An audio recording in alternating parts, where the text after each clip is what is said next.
Hello everyone, welcome back to my channel. সবাই কেমন আছো? আশা করি ভালো আছো। আমিও খুব ভালো আছি। তো আজকে হচ্ছে জগন্নাথ দেবের রথযাত্রা। তো সবাইকে জানাই শুভ রথযাত্রার অনেক অনেক শুভেচ্ছা ভালোবাসা। জানি আমি ব্লগটা দিতে একটু লেট করব, তো বাট যাই হোক, দেখো আমি এখন রেডি হব, রথ দেখতে যাব বলে কথা। তো চলো রেডি হয়ে নিই। তো এই যে দেখো রেডিও হয়ে গেছি। আর এই টপটা না আমি নতুন নিয়েছি অনলাইন থেকে রথ দেখতে যাবো বলে। তো কেমন লাগছে কমেন্টে জানিও। আমার ভীষণ পছন্দ হয়েছিল টপটা, তাই আমি ভাবলাম যে রথ দেখতে যাব এটা পরেই।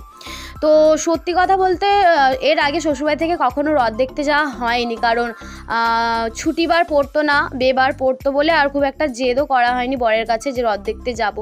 তো এবারে কেন জানি না রবিবারও পড়েছে, তো ভাবলাম যে ও বাড়িতে থাকবে, কিন্তু বাড়িতেই ছিল না, সেই দিনও কাজে গিয়েছিল।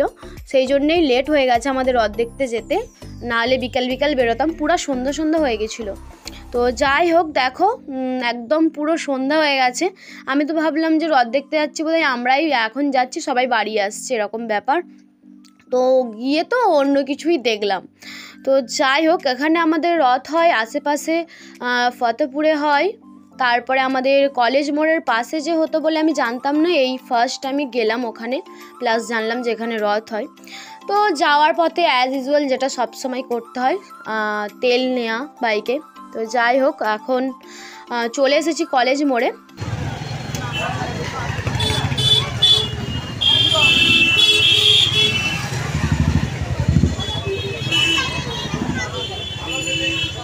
এইদিকে মনে হয় ভালোই বৃষ্টি হয়েছে।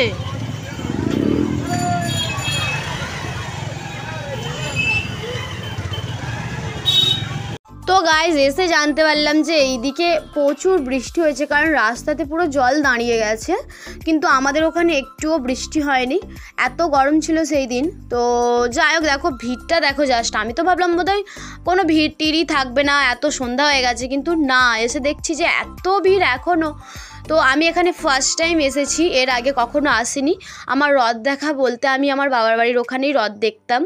তো বিয়ের পরেই ফার্স্ট টাইম রথ দেখতে বেরিয়েছি। তো যাই হোক, তো এসে এত ভিড় দেখছি, আমরা তো ফার্স্টে রথই খুঁজে পাচ্ছিলাম যে কোথায় রথ। তো এই যে দেখো রথ মানে ঘোরানো হয়ে গেছে, আমরা তো দেরি করে এসেছি, সেই জন্য রথ তুলে দিয়েছে। আর ভীষণ বৃষ্টি হয়েছিল বলে মনে হচ্ছে নামায়নি নাকি জানি না। তো যাই হোক, সবাই একটু রথ দর্শন করে নাও, আমরাও করে নিই। তো যাই হোক, তো আমি তো আমতা কলেজ মোড়ের কাছে এসেছিলাম রথ দেখতে। তোমরা যারা আমার ভিডিও দেখছো, কে কোথায় রথ দেখতে গিয়েছিলে কমেন্টে অবশ্যই জানিও, আর এখানে কে কে এসেছিলে সেটাও জানিও। তো যাই হোক, আমার রাজকন্যা তো মানে যা করে মেলায় ঢুকলে, ভীষণ মেলাও বসেছিল বড় করে।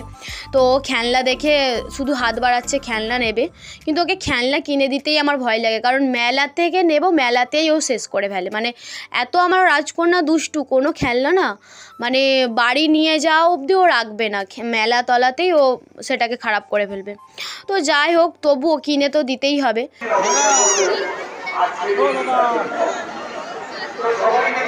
দিচ্ছে একজনকে মাল দিচ্ছে।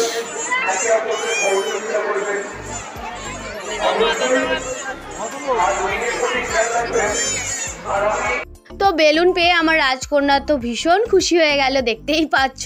কিন্তু এই বেলুন টেলুন নিয়ে না বাইকে করে যেতে একটু প্রবলেমই হয়। আর এইদিকে মাঠের অবস্থা দেখো, যাওয়াই যাচ্ছে না, ভীষণ ভয় লাগছিল, যা স্লিপ হয়েছিল।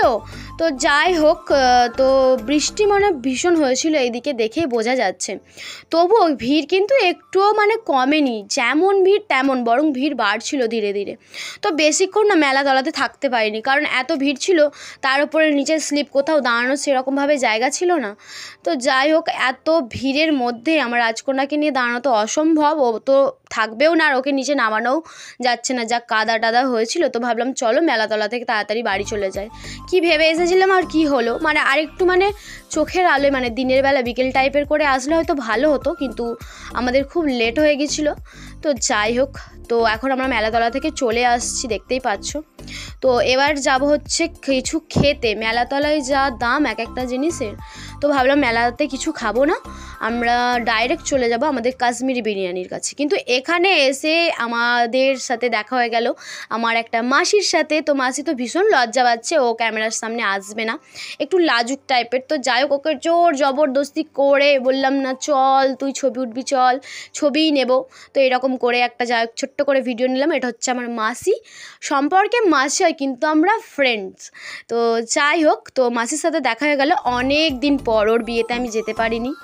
তো এখানে এসেও আমরা বসে খেতে পারিনি, কারণ এখানে ভিড় ছিল আর একদম বিরিয়ানি পুরো শেষ হয়ে গেছিলো।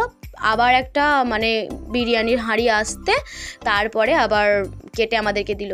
তো জিলিপির দোকানে জিলিপি নেব বলে জিলিপির দোকানেও ভিড়, মানে যেখানেই যাচ্ছি সেখানেই ভিড়।